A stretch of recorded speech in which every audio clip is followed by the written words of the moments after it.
તમારા જીવનમાં મનગમતી વ્યક્તિ આવી અથવા મનગમતી વ્યક્તિ જીવનમાંથી જતી રહી, બહુ મોટો પ્રશ્ન છે ને.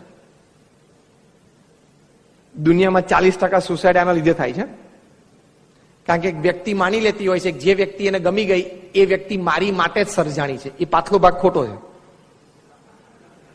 તને જે વ્યક્તિ ગમી જાય એ વ્યક્તિ તારી માટે જ સર્જાણી છે, એ જરા વિભાગ પાછલો ખોટો છે. પણ વી સ્ટાર્ટ બિલીવિંગ ઇટ.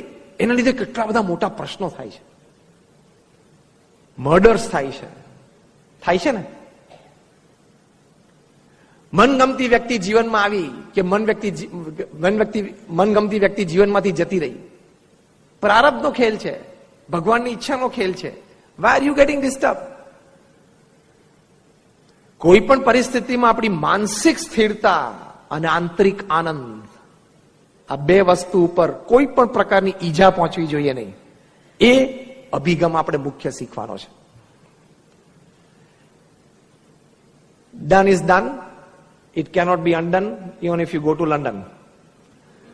થઈ ગયું એ થઈ ગયું. પાછું એ રિવર્સ થતું નથી. તમે ગમે ત્યાં જાવ તોય, ચંદ્ર ઉપર જાવ તો પણ એ ફરી વખત એ વસ્તુ આપણા મન પ્રમાણે થતી નથી. આવી પરિસ્થિતિમાં એટલે કે મનગમતી વ્યક્તિ જીવનમાંથી જતી રહી તો પણ અભિગમ એટલો જ રાખવાનો છે. પ્રયત્ન આપણા તરફથી 2 ને 3 વખત થાય, જોડાણ થાય, પણ કદાચ ના થયું તો એને કહેવાનું કે ભગવાન તારું સારું કરે, તારી ખૂબ પ્રગતિ થાય. Give him a big hand, a big bye, turn around your head and delete his number from the mobile. Simple.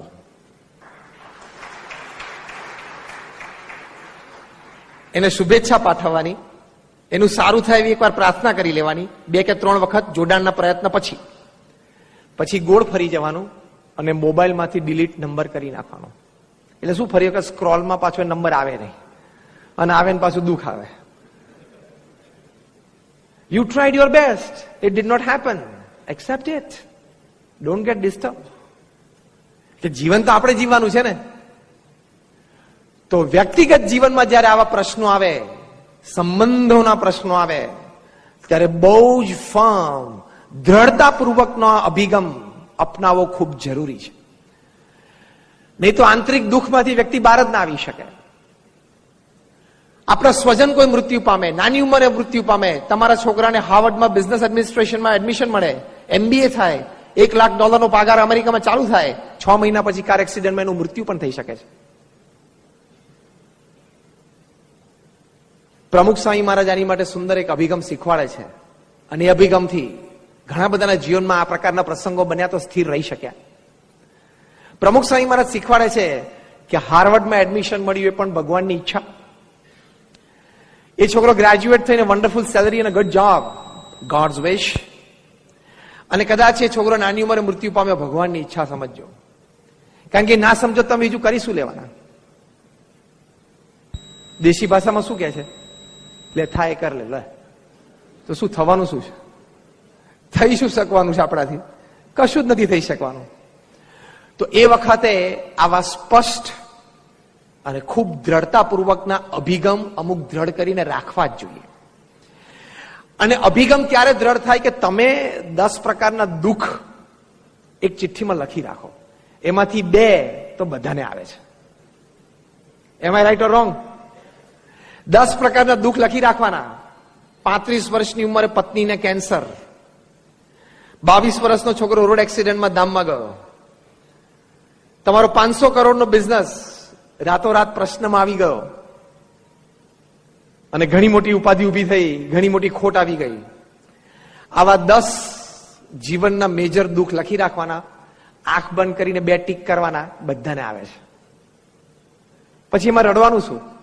હા કે ના? Everybody has to pass through. Nobody has reached heaven. અંગ્રેજીમાં એક બહુ સરસ કહેવત છે, nobody has reached heaven without passing through hell. નરકમાંથી પાસ થયા વગર કોઈ સ્વર્ગમાં પહોંચ્યો જ નથી. You talk of Sachin Tendulkar, you talk of Ratan Tata, you talk of Mukesh Ambani, you talk of Bill Gates, you talk of Warren Buffett. બધા જ આમાંથી પસાર થયા છે. તો પછી ખિસ્સામાં 2 હીરાની પડીકી વાળા પણ પસાર થાય, અને ઓફિસમાં હીરાના ઢગલા વાળા પણ પસાર થાય. એ જીવનનો એક ક્રમ છે, સ્વીકારી લેવાનો. Anything in life is 40 + 30 + 20 + 20. આ સનાતન સિદ્ધાંત. કદાચ આજના પ્રવચનમાં બીજી કોઈ વાત તમને યાદ ના રહે તો આ યાદ રાખજો કે જીવનના પ્રસંગો, ઘટનાઓ, જીવનમાં સંબંધો એ બધા 40, 30, 20 અને 10 જ છે. તમારા મોબાઈલમાં જેટલા મોબાઈલ નંબર ફિટ કરેલા છે એમાંથી 40% જોડે તમારા લાઈફ ટાઈમ સારા સંબંધો રહેશે. તમારા વિચારેલા કામ 40% સારા થશે. In work and relationship, out of all that you have, 40% goes perfect. 40% perfect જાય. બીજા 30%, આને શું કહે છે? 40, 30, 20, 10 નો નિયમ, ધ રૂલ ઓફ 40, 30, 20, 10. 40% બધું જ સારું ચાલે સંબંધોમાં અને વ્યવહારમાં. Another 30% you have to put a lot of effort two get it go. તમારે ખૂબ પ્રયત્ન કરવો પડે, ખૂબ પુરુષાર્થ મૂકવો પડે, મનગમતું મૂકવું પડે, બધા જ રિસોર્સિસ કામે લગાડવા પડે, ત્યારે કંઈક સંબંધમાં અને કામમાં થોડાક ધક્કા વાગે ને આગળ જાય. 30% સંબંધો અને કામ એમાં રહેલા છે. કેટલા ટકા થયા? 70. બીજા 20% કામ જીવનના અને 20% સંબંધો બગડવા માટે જ સર્જાય છે. It is an eternal truth, accept it. આ સનાતન સત્ય છે પૃથ્વી ઉપર. જીવનમાં કેળવાયેલા 20% સંબંધો અને 20% નિર્ણય કરેલા કામો બગડે જ છે, બગડવા માટે જ સર્જાયેલા છે. એટલે કોઈ સંબંધ બગાડે તો 2 કે 3 વખત પ્રયત્ન કરી લેવો, સંબંધો ના સુધરે તો એના 20% કેટેગરીમાં મૂકી દેવો. એટલે શું? ચિંતા ના રહે, આ અભિગમ. સ્ટ્રેસ એ ના રહે, આ અભિગમ. કેટલા ટકા થયા?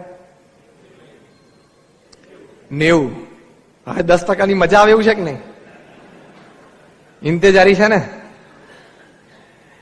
હવે 10% કામ અને 10% સંબંધો એ જીવનમાં કામ ખોટ આપવા માટે સર્જાયેલા છે અને સંબંધો દુશ્મનાવટમાં પરિવર્તિત થવા સર્જાયેલા છે.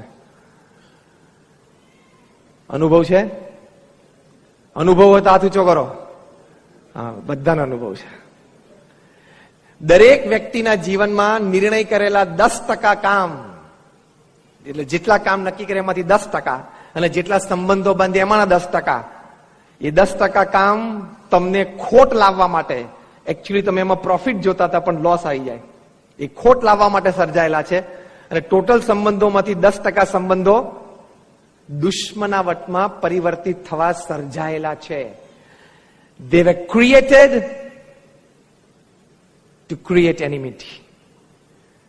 જીગરજાન મિત્ર જાણી દુશ્મન બની જાય. હા કે ના?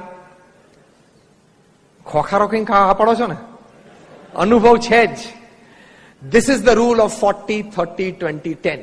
આ કાયદો છે પૃથ્વી પર 40, 30, 20, 10 નો.